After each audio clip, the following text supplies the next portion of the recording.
Magandang araw mga kalabs. Yan, tikman na natin yung ating nagawang turon. Ayan, yung banana. Tingnan natin, tikman natin.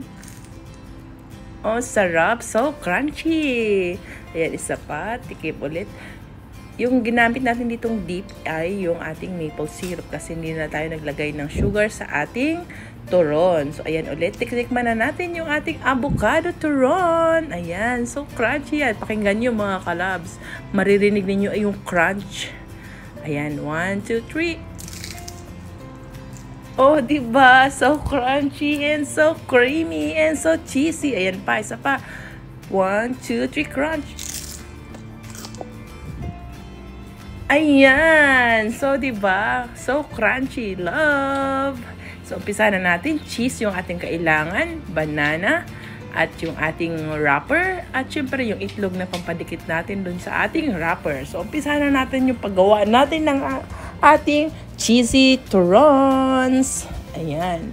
So, yung gumamit tayo dito ng banana. Yung banana ang ginamit natin, yung plantain o yung Indian banana.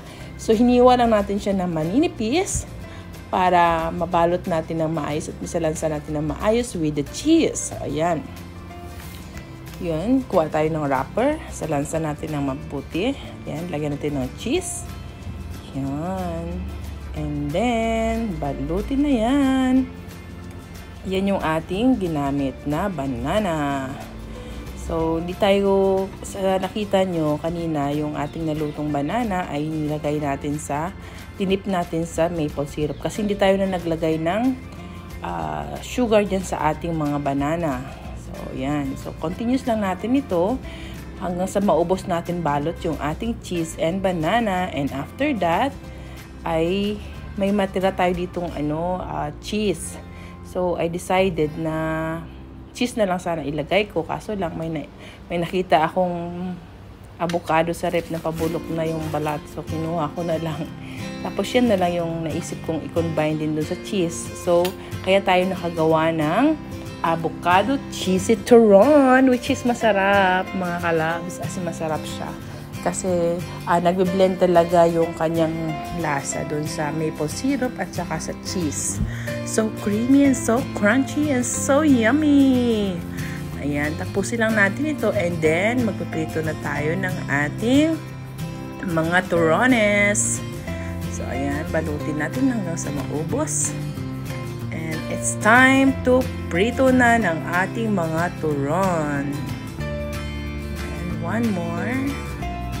And ayan na. So, sa mainit na kawali, maglagay lang tayo ng mantika at painitin natin yung ating mantika at ilagay na natin itong ating mga turon. So, isa-isa, dalawa, tatlo. Ayan. So, prituhin na natin ito hanggang sa maluto yung saging na mag-golden brown yung both side ng ating mga turon. So, kapag na-golden brown na, so, baliktarin natin. So, ayan. Maganda na siya. So golden. Yung ating mga turon. I'm so excited to eat.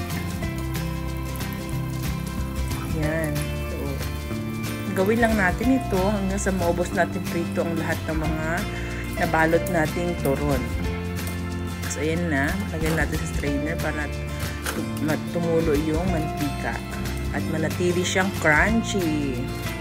Yan kasi yung masarap sa turon. Crunchy siya. At saka yummy yung inside. Eh, mas lalo pa siyang napasarap kasi meron siyang cheese. So crunchy, yummy, and so cheesy. Ayan. So, yan. Ubusin na natin prito ito. And then, ayan na. Tikman na natin. So, ayan yung ating banana cheesy turon. Sa nakita nyo, ayan. May cheese sa loob. And then, ito na yung ating banana and avocado.